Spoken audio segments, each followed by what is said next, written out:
Au sommaire ce soir, les préparatifs du sommet mondial antiterroriste de mercredi. Yasser Arafat multiplie les gestes de bonne volonté. Les paradoxes de la bourse de New York à la baisse car l'emploi se porte trop bien aux États-Unis. L'ouverture de la pêche à la truite en France, les voitures de rêve au Salon de Genève et les débuts fracassants de Jacques Villeneuve en Formule 1. Madame, Monsieur, bonsoir. À 2 semaines de l'élection présidentielle à Taïwan, Pékin multiplie les manœuvres d'intimidation. Après les tirs de missiles sol-sol, la Chine a en effet annoncé des manœuvres aéronavales au large de Taïwan, exercice avec munitions réelles, a tenu à préciser l'agence Chine Nouvelle. François Cornet.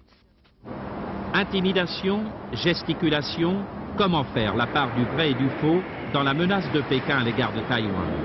La Chine a enfoncé le clou ce matin en annonçant des manœuvres navales et aériennes avec munitions réelles à partir de mardi prochain à l'entrée sud du détroit de Formose qui sépare Taïwan de la Chine populaire. Ce n'est pas la première fois que Pékin montre ses biceps aux partisans de l'indépendance de l'île nationaliste, déjà sérieusement mise à l'épreuve par des tirs de missiles M9 non armés, certes, à proximité de ses côtes. La cible de la Chine est en fait politique. L'intimidation, car il ne s'agit semble-t-il que de cela pour l'instant, vise principalement le président taïwanais sortant, Lee Teng-hui, partisan de l'indépendance et candidat à la présidentielle du 23 mars. S'il continue sur cette voie dangereuse, les 21 millions de Taïwanais, affirme aujourd'hui le quotidien du peuple de Pékin, risquent de subir, je cite, un désastre extrêmement grave. Face à ce bras de fer, les 400 000 hommes de l'armée taïwanaise ont été mis en état d'alerte.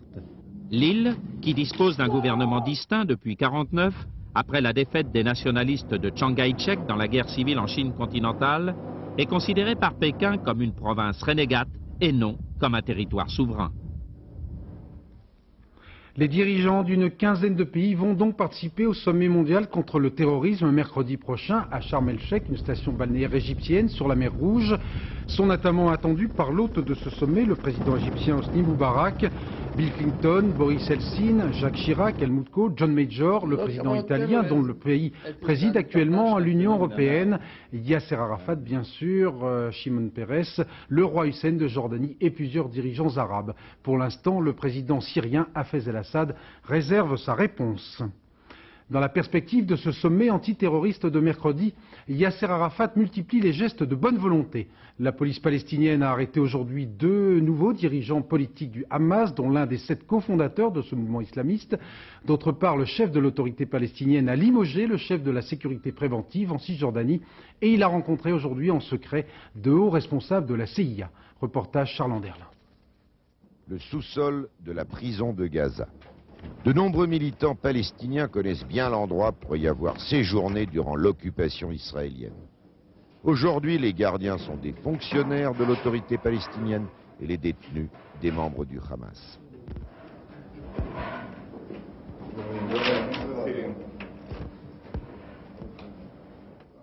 Ici, un homme seul, dans une cellule minuscule, il étudie le Coran. Plus de 500 militants du Hamas et du djihad islamique sont sous les verrous dans les territoires autonomes. C'est parce qu'ils refusent d'appliquer une telle politique d'arrestation en masse que Djibril Rajoub, le chef des services de sécurité palestiniens pour la Cisjordanie, a été limogé par Yasser Arafat et remplacé par un autre responsable militaire. Son départ suscite des remous au sein du Fatah, qui va envoyer cette nuit encore une délégation demander au président palestinien de rétablir Rajoub dans ses fonctions. Les autorités palestiniennes ont demandé d'autre part la levée du bouclage de la bande de Gaza et de la Cisjordanie, un blocus qui paralyse très sévèrement l'activité économique des territoires autonomes où vivent 2 millions de personnes. Reportage Olivier Lerner. Ces journées commencent à 6h moins le quart et se terminent tard le soir. Pierre Hamel ne compte pas les heures en ce moment pour cultiver sa terre en plein désert, à quelques kilomètres seulement de la mer Morte. 55 familles d'agriculteurs sont regroupées ici.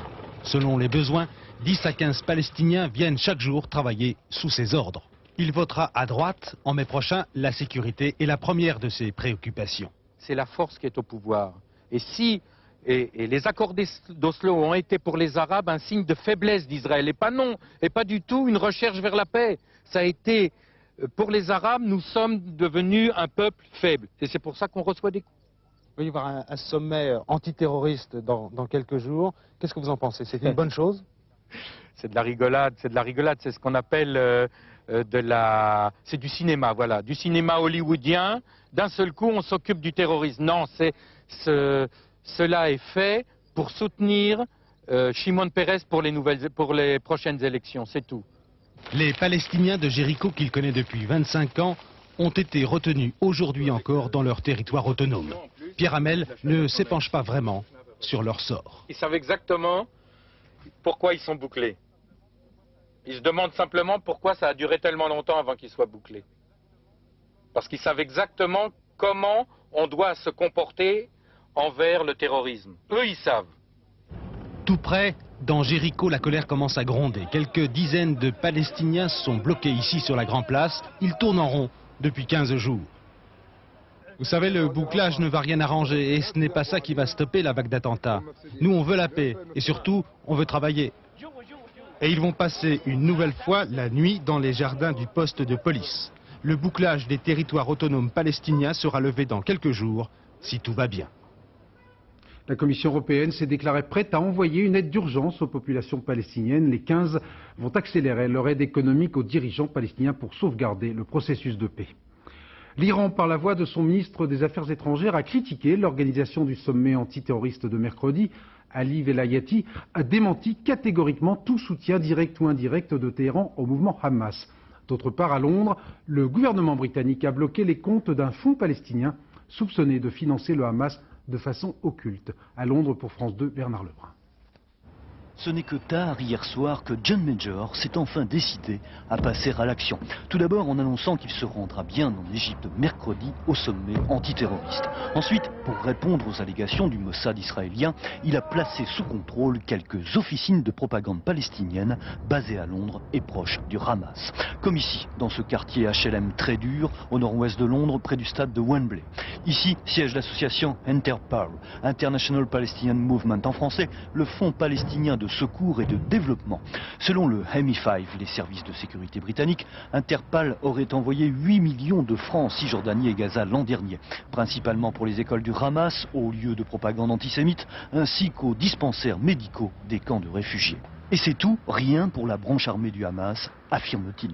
Les comptes d'Interpal sont désormais bloqués et l'autorité de tutelle des associations lui interdit toute collecte de fonds, y compris aux portes de la grande mosquée de Hyde Park. Un geste donc pour calmer les esprits, mais à Palerme aujourd'hui, Malcolm Rifkin n'a fait que répéter que l'Angleterre attendait toujours la première preuve israélienne après les allégations du Mossad. Et pourtant, la presse anglaise elle-même s'interroge sur ce que font sur le territoire britannique ces propagandistes belliqueux, demande l'Evening Standard, en montrant la une de cette revue, Musulmans de Palestine, qui rend hommage aux suicidés du Hamas. Propriété de Mashrak Media Service, véritable société de presse pro-Hamas, inondant l'Europe de ses publications, Musulmans de Palestine, lui, organe chiite pro-iranien, outrageusement et ouvertement antisémite, n'a toujours pas été interdit par le gouvernement britannique. Toujours à Londres, une bombe a à nouveau explosé la nuit dernière dans un quartier à l'ouest de la capitale britannique. La bombe qui a explosé dans une poubelle à 2 pas d'un bâtiment du ministère de la Défense n'a fait aucun blessé. Pour l'instant, cet attentat n'a pas été revendiqué. Dénouement heureux sur l'aéroport de Munich la nuit dernière d'un détournement d'un avion des lignes chypriotes turques par un jeune Turc de 21 ans, militant de la cause tchétchène, qui s'est rendu après avoir libéré tous ses otages. Ce jeune homme qui avait utilisé un pistolet factice a été inculpé ce soir de prise d'otage et d'entrave au trafic aérien. En Corse, le corps du président du tribunal administratif de Bastia a été découvert ce matin sur une plage. Le cadavre portait des traces de strangulation. Les enquêteurs ont, semble-t-il, écarté la piste d'un assassinat politique. À Sartène, en Corse du Sud, un militant nationaliste a été trouvé tué d'une balle dans la tête. Pour l'instant, là encore, la police semble écarter la piste politique. Dans l'Essonne, le pavillon d'un journaliste de Libération spécialisé dans les affaires corses a été mitraillé la nuit dernière. Jacques Cardoz. Une vingtaine d'impacts de balles ont été relevés sur la façade du pavillon de Guy Benamou. Les coups de feu ont été tirés du portail hier soir vers 21 h, alors que personne ne se trouvait à l'intérieur du domicile. L'arme, un pistolet mitrailleur de marque Uzi, a été retrouvé à l'intérieur du jardin. Une expertise balistique devra déterminer si elle a déjà servi et dans quelles affaires. Guy Benamou est spécialiste des dossiers liés au nationalisme corse depuis 3 ans. Était-il visé? Est-ce une mesure d'intimidation? Pour lui, cela ne fait aucun doute. C'est à la fois un avertissement et une tentative d'intimidation. C'est vrai qu'en Corse, il y a dans la mouvance nationaliste des gens qui ne voient pas d'un bon œil la presse lorsqu'elle prend la liberté d'informer. Ça pose vraiment le problème de qui a le droit de dire quoi sur ce dossier corse. Dans un communiqué, la direction de Libération s'est indignée ce soir, je cite, d'un tel procédé terroriste, dont l'objectif n'est autre que d'intimider un journaliste réputé pour ses révélations sur les affaires corses. Le quotidien ajoute qu'il poursuivra malgré tout sa mission d'information. Véronique et Sébastien, 18 et 17 ans, les auteurs présumés du meurtre du jeune Abdeladine, ont été mis en examen hier soir pour assassinat écroué à Fleury-Mérogis. Ils comparaîtront tous deux devant la cour d'assises des mineurs de Bobigny. À Bordeaux, l'avocate de Maurice Papon a demandé un non-lieu au magistrat de la chambre d'accusation qui devrait annoncer courant juin si oui ou non Maurice Papon comparaîtra devant une cour d'assises pour complicité de crimes contre l'humanité à la suite de l'arrestation et de la déportation de 1600 juifs entre 1942 et 1944. Maurice Papon était alors secrétaire général de la préfecture de la Gironde. À Alger, un mois après l'attentat de la Maison de la Presse qui avait fait 20 morts, des femmes algériennes, parmi lesquelles des journalistes, se sont rassemblées sur les lieux mêmes de cet attentat cet après-midi afin de dénoncer le terrorisme et de défendre la liberté d'expression. Ces femmes ont entonné des chants patriotiques avant de déposer des fleurs à la mémoire des quelques 60 journalistes victimes du terrorisme en Algérie. Le Portugal a tourné aujourd'hui une page de son histoire avec le départ à la retraite de Mário Soares qui a confié les rênes de la présidence à son successeur, Jorge Sampaio, lui aussi socialiste. À 71 ans, Mário Soares est la dernière grande figure politique portugaise encore en activité après les secousses qui ont suivi la révolution des œillets en avril 1974 et la fin de la dictature de Salazar. La vie économique est parfois paradoxale. Wall Street serait-elle allergique à la reprise? En tout cas, la bourse de New York a bien mal réagi avec une baisse de l'indice Dow Jones de 3% à l'annonce de la création de 705 000 emplois en février aux États-Unis, le double de ce qui était prévu. Les opérateurs craignent apparemment que la bonne santé de l'économie américaine conduise à une remontée des taux d'intérêt. Florence Duprat. Les boursiers américains seraient-ils cyniques? Voilà que les bonnes nouvelles leur donnent le cafard. On leur annonce un record de création d'emplois et c'est la panique. Wall Street plonge de 3%. Une trop bonne nouvelle justement. L'économie américaine est au mieux de sa forme. Elle a créé plus de 700 000 emplois en février. On en attendait moitié moins. Les analystes les plus chevronnés, pourtant habitués à avoir une longueur d'avance sur les chiffres économiques, n'ont rien vu venir. Du coup, ils jouent à se faire peur. Pour eux, la machine économique va s'emballer, l'inflation redémarrer et les taux d'intérêt augmenter. Ils voient l'avenir en noir et ébauchent un scénario catastrophe qui inquiète aussi les bourses européennes. C'est bien connu, quand Wall Street éternue, les autres marchés s'enrhument. Nous avons évoqué hier soir les grandes lignes du projet de loi sur la qualité de l'air préparé par Corinne Lepage et qui devrait être en principe discuté en Conseil des ministres à la fin de ce mois. Les autorités françaises s'inspireront peut-être un jour de l'exemple suédois. À Stockholm, en effet, le conseil municipal vient de décider de se doter d'un périphérique parsemé de cabines de péage. But de la manœuvre, rendre payant toute entrée et toute sortie de la ville pour réduire la circulation et donc la pollution. Reportage Pascal Golomer.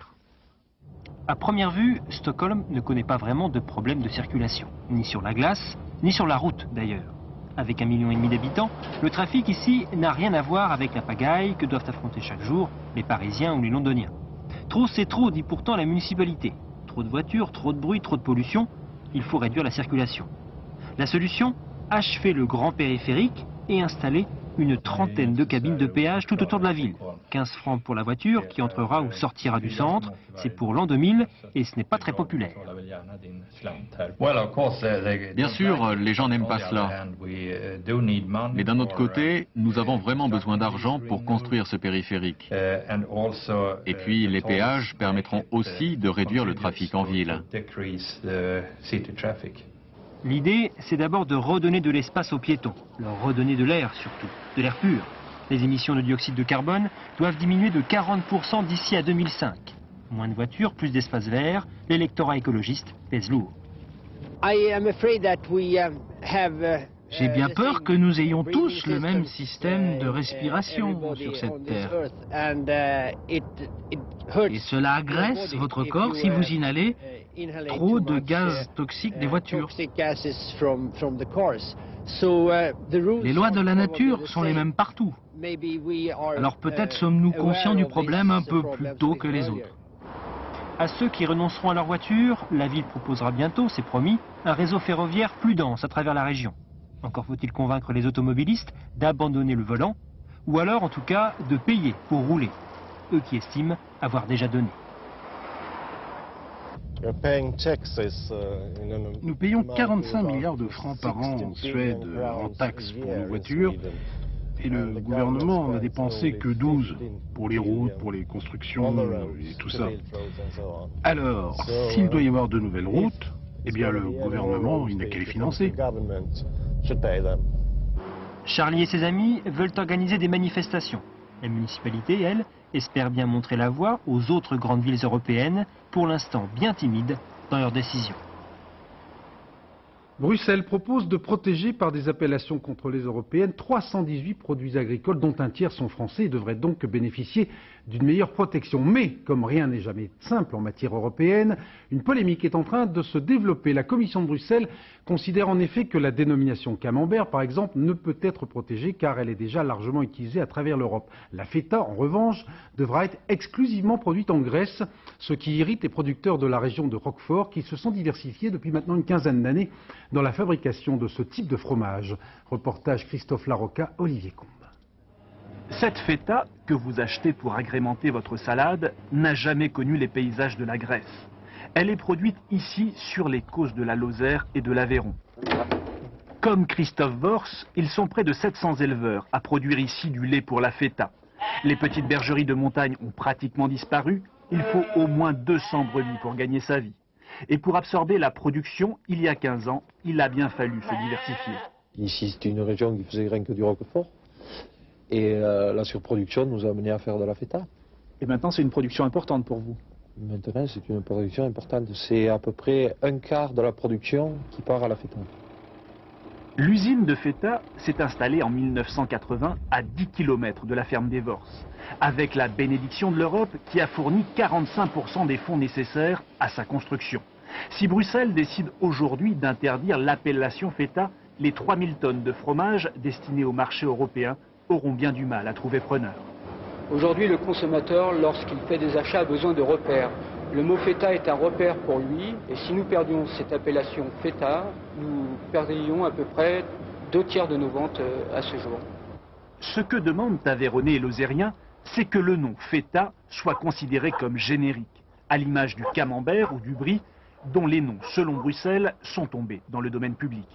Si les Grecs souhaitent une appellation feta, qu'ils disent feta de Macédoine, feta grec, feta d'Athènes, le nom qu'ils voudront. Et nous avons feta français, puis les Danois auront feta danois, et ainsi de suite. Si la feta s'en va, ce sont quelques dizaines d'emplois et un peu de vie qui s'en vont. Une fatalité que l'on croyait ici avoir exorcisée. Après le fromage et avant le poisson, dans un instant, je vous propose de mettre le cap sur le salon automobile de Genève pour y découvrir les nouveautés les plus originales en compagnie de Luc Bazizin et Bernard Connor, nos spécialistes du rêve. Cette voiture sud-coréenne a un petit air de famille avec l'attrait britannique Lotus Elan. Et pour cause, ses droits de fabrication appartiennent à Kia. Résultat, ce bolide rouge, aujourd'hui prototype, devrait entrer sur notre marché prochainement.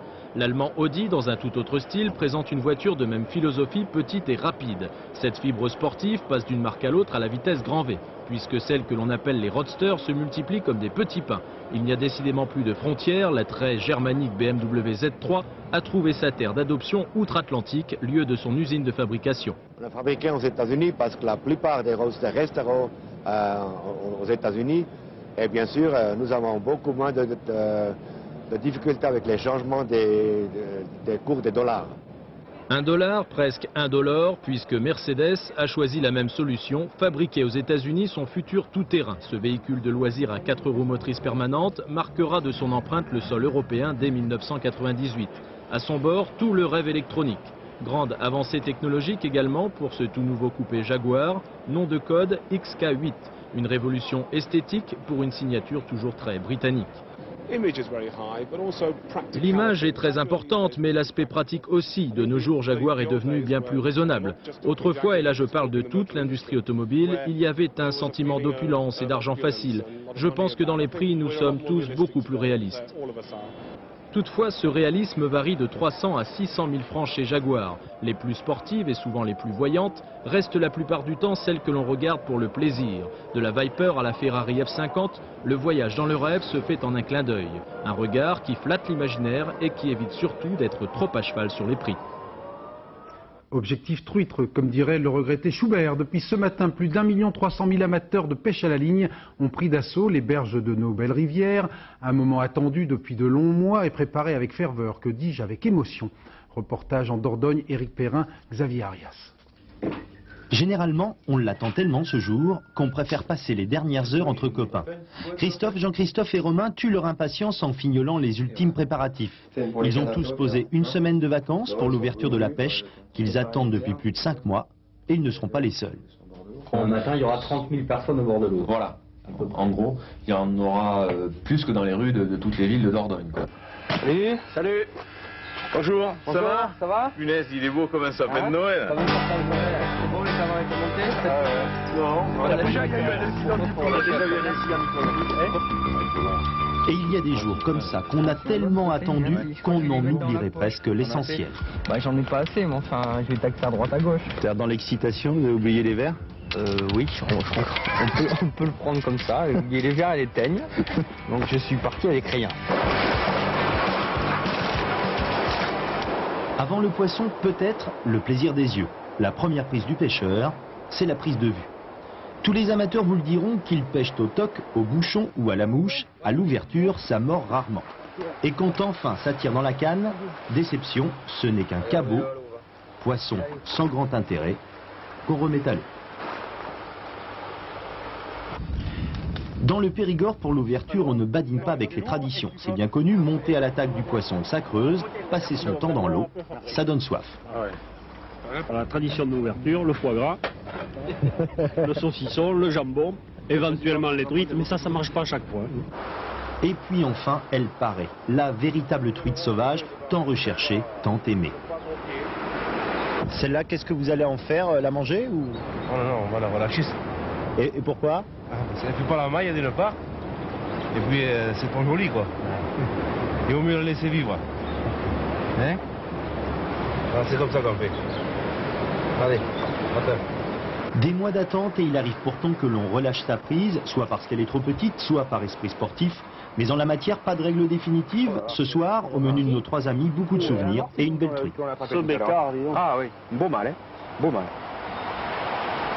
Allez, on verra que les jaloux te voient. Oui, exactement. On va aller cacher le panier.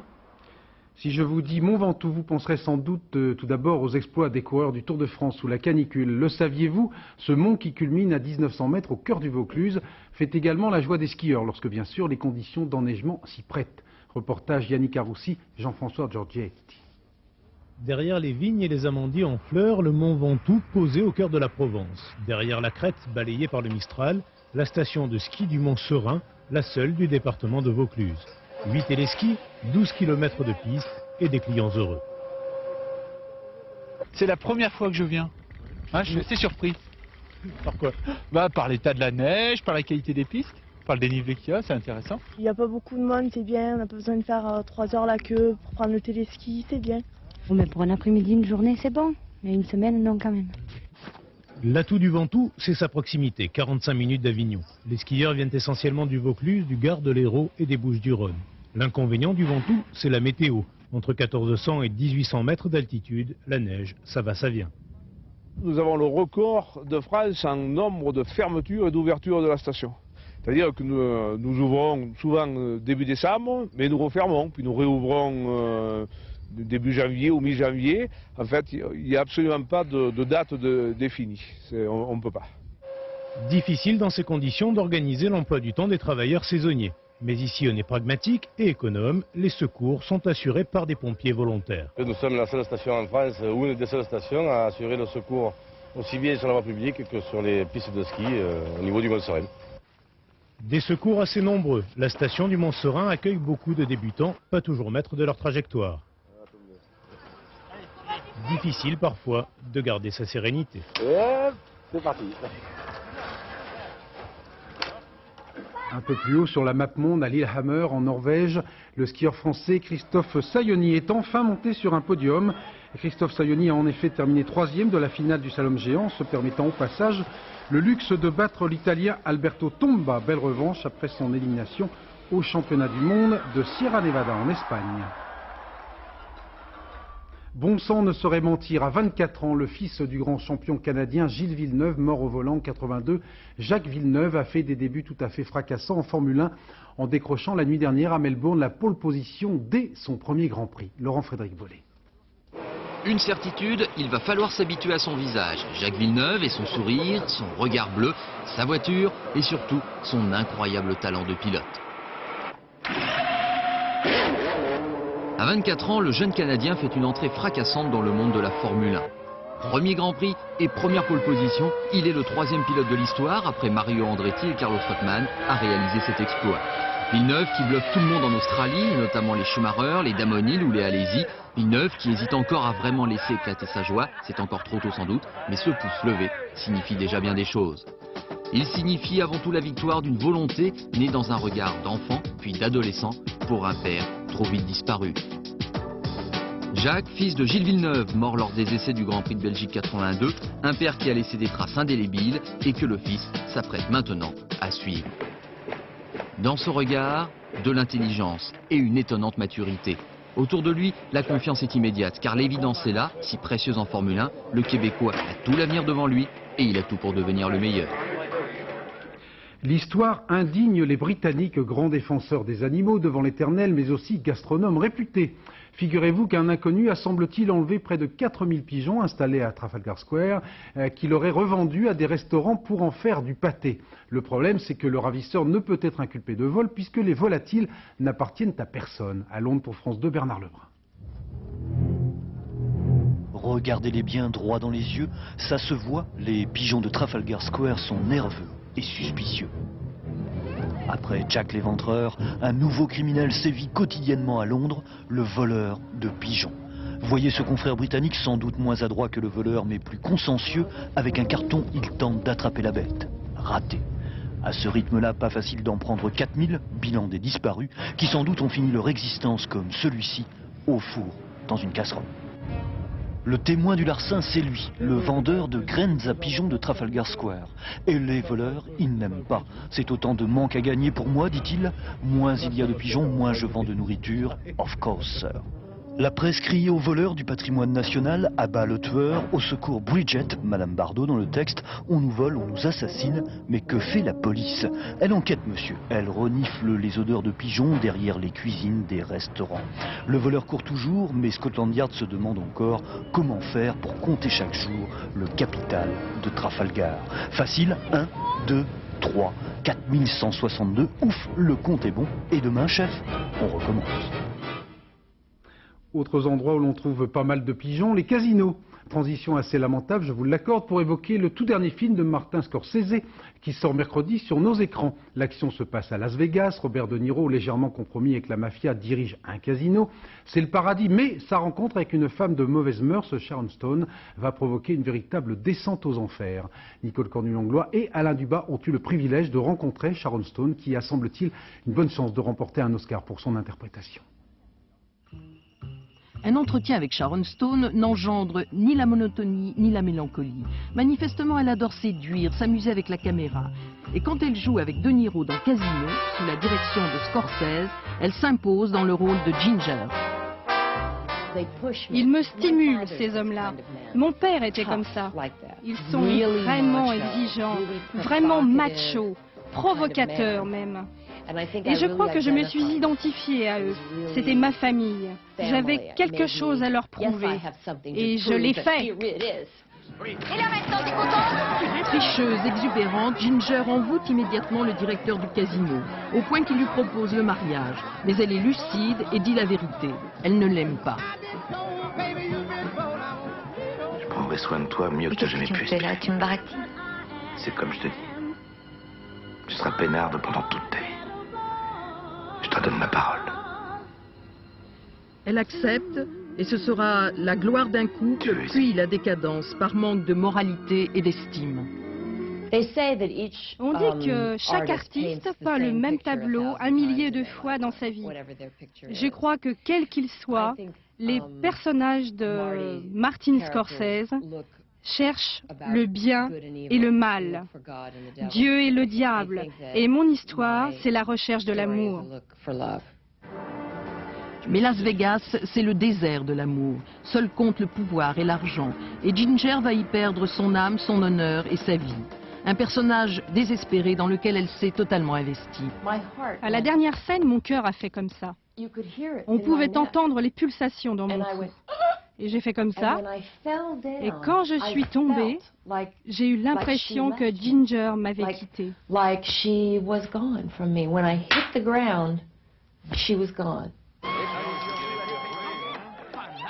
Si Ginger a quitté Sharon, Sharon pratique à merveille l'art de vous donner envie de découvrir Ginger, éclatante, émouvante dans Casino.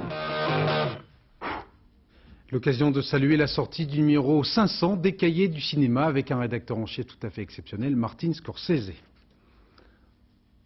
Avant de vous souhaiter une excellente soirée à l'écoute de nos programmes, cette toute dernière image en provenance de Madrid, où des ouvriers travaillant à la rénovation d'un bâtiment public ont eu la surprise de découvrir un tableau de Goya enfermé dans une pièce désaffectée depuis plus d'un siècle. Les experts du musée du Prado à Madrid se disent certains à 90% que cette toile est bien due au peintre espagnol dont on célèbre cette année le 250e anniversaire de la naissance. Sur France 2, dernier journal, un peu avant 1h du matin, en compagnie de Florence Daucher.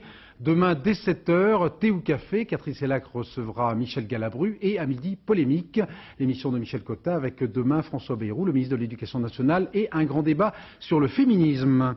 Bonne fête aux Françoises, le dicton météo du jour, limaçon aventureux, temps pluvieux. Demain, les limaçons devraient rester à la maison car Sophie Davant va nous annoncer dans un instant un beau dimanche ensoleillé mais frais. Je vous donne rendez-vous demain à 13h. Je vous souhaite une excellente soirée. Merci.